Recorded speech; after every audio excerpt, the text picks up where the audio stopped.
Hi students, now we are going to solve the numerical problems under the topic motion of blocks on rough surfaces. Problem number 1. Blocks A and B of masses 5 kg and 10 kg are placed as shown below. If block A is pulled with 50 Newton, find out the accelerations of A and B if the coefficient of friction between A and B is 0.5 and that between B and ground is 0.4. So this is the block diagram. 10 kg mass is kept on the rough surface. So here this is mu2 is equal to 0.4 and here the frictional coefficient mu1 is equal to 0.5. So I have taken mass m1 is equal to 5 kg and the friction between A and B, coefficient of friction is mu1 equal to 0.5. Similarly, block B, m2 is equal to 10 kg and the coefficient of friction between B and the surface is 0.4. Applied force is what? 50 Newton. Okay. Now, the force of limiting friction, the force of limiting friction for the block A. So let us call it as F1. Okay, F1 is the force of limiting friction which is acting oppositely directed to that of the applied force. So F1 must be equal to mu into M1 into G. So mu1 is 0.5. So this is 0.5 into mass of the block is 5 into G we can take 9.8. So F1 is equal to 0.5 into 5, that is 2.5. 2.5 into 9.8. So this is 24.5 Newton. Now force of limiting friction for the block B. So force of limiting friction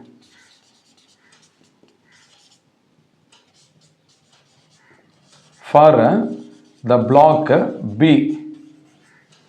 When you find here mu2 is given as 0.4, but above this surface two blocks, one over the other, are placed. Therefore, when you calculate F2, this will be equal to mu2 into the total mass of the two blocks we have to consider. So this is M1 plus M2 into G. So this is 0.4. Mu2 is 0.4. Above this surface, two blocks are there. So 10 plus 5 is 15 into 9.8. So if you multiply means this will come as 58.8 Newton. Okay. Now we have to find the acceleration of both the blocks. So let us say that the acceleration of the block A is A1. So its acceleration is A1. And the acceleration of the second block B is A2. Now what are the total forces acting on the block A?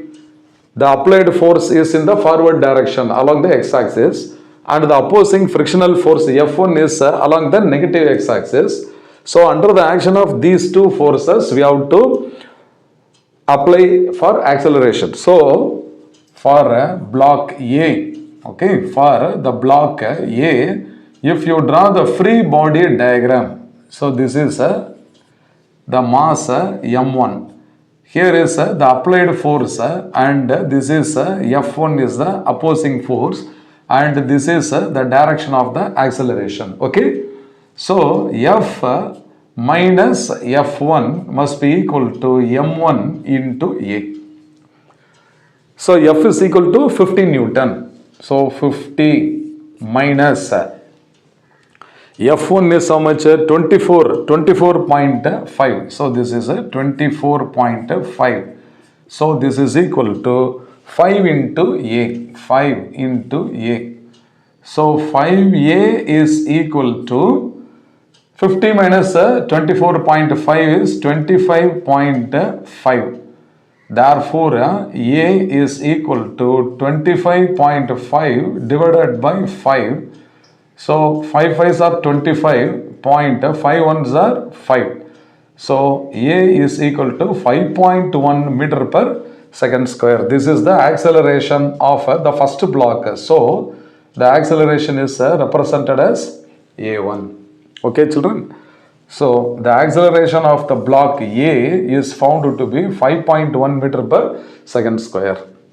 Okay, now let us take this is 50 Newton. So, the applied force is 50 Newton, but the opposing force acting on the block B, F2, so the small F2 is equal to 58.8 Newton, isn't it? See here, since applied force is less than the frictional force. Applied force is less than the frictional force means, so the block B will not move. It will not move. Why? Because the applied force is only 50 Newton. The friction between the second block and the ground surface is found to be 58.8. So if you want to move means you have to apply a force greater than 58.8 Newton, isn't it? So since the applied force is less than the frictional force, block B will not move. Therefore, the acceleration of the second block must be equal to 0. Okay? I hope you must have understood well. Fine.